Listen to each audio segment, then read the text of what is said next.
Fala, meus elétrons, tranquilo? Na última aula a gente conversou sobre o modelo grego. Vimos lá com Leucipo e Demócrito que átomo seria o quê? O não divisível, a menor parte da matéria. Esse pensamento ele ficou guardado por mais de 2000 anos.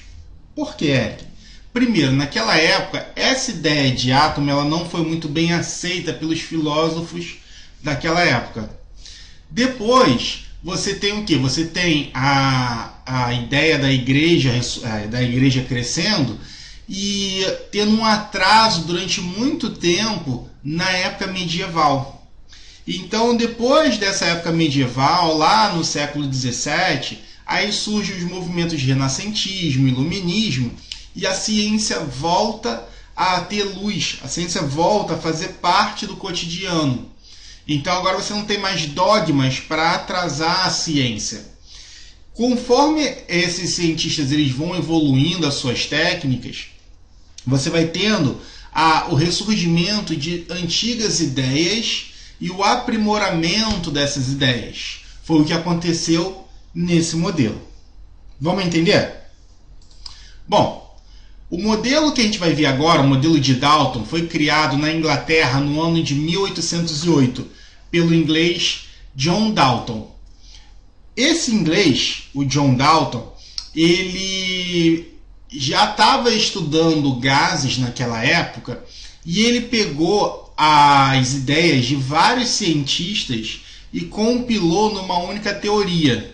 Então já existiam outros cientistas que estudavam a ideia dos átomos, das moléculas, dos gases, mas não tinha nenhuma teoria que juntasse todos esses conceitos.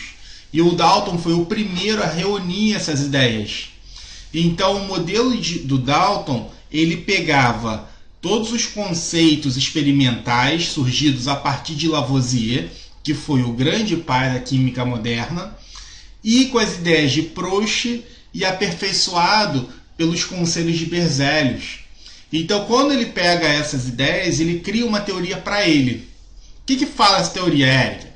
Primeiro, todas as substâncias são formadas de pequenas partículas chamadas de átomos. Opa! Não é parecido lá com o modelo atômico grego?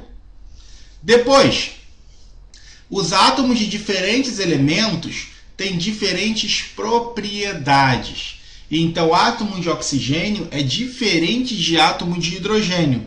Então, se esses átomos têm propriedades diferentes, é porque esses átomos eles são diferentes. Os átomos do mesmo elemento químico são exatamente iguais.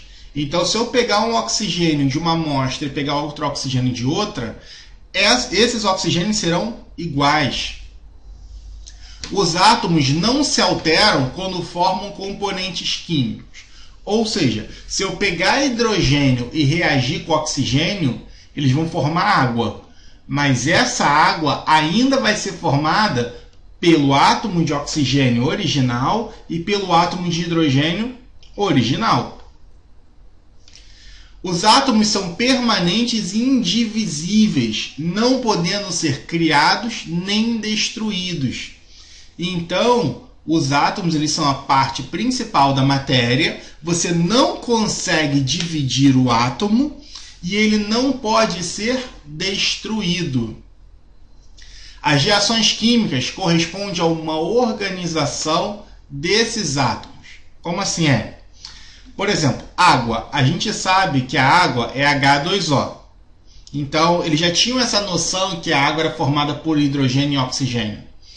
Então, quando eu pego dois átomos de hidrogênio e reajo com um átomo de oxigênio e reorganizo juntando esses átomos, eu formo a minha substância água. O peso total de um composto é igual à soma dos pesos dos átomos que o constituem. Como assim? A água tem um determinado peso. O peso da água vai ser dado pelo quê? Pelo peso de dois átomos de hidrogênio e um átomo de oxigênio. Então, resumindo, átomo indivisível é uma esfera impenetrável e indestrutível. Beleza? Esse modelo ficou conhecido como modelo da bola de bilhar. Então eu estou colocando para vocês aqui alguns modelos que a gente pode representar como modelo de Dalton. Se você for perceber, vou ativar a canetinha aqui. Olha, água, eu tenho o átomo de hidrogênio, olha, 2 átomos de hidrogênio e um átomo de oxigênio. Já a molécula de oxigênio é formada pelo quê? Por 2 átomos de oxigênio. Então, você tem a recombinação desses átomos para formar moléculas. Beleza? Essa teoria ela foi super revolucionária porque ela conseguiu juntar várias ideias que estavam borbulhando naquela época e formalizar numa única ideia. Só que, como toda teoria, ela apresenta algumas limitações.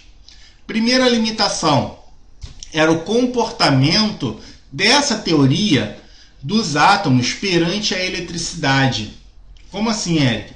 Essa teoria não conseguia explicar a condução de corrente elétrica dos metais e nem as reações que a gente promove a partir da eletrólise, que é quando eu coloco uma corrente elétrica. Por exemplo, quando eu quero fazer soda cáustica e água sanitária a partir de água com sal. Então, esse modelo de Dalton não conseguia explicar esse tipo de reação. Além disso, existia uma limitação conforme a simbologia, ou seja, você não tinha símbolos próprios para oxigênio, símbolos próprios para hidrogênio, para essas reações. Então, faltava um pouquinho de formalidade matemática nessa parte, de você transformar as suas ideias em símbolos para escrever. Beleza? Então é isso, galera.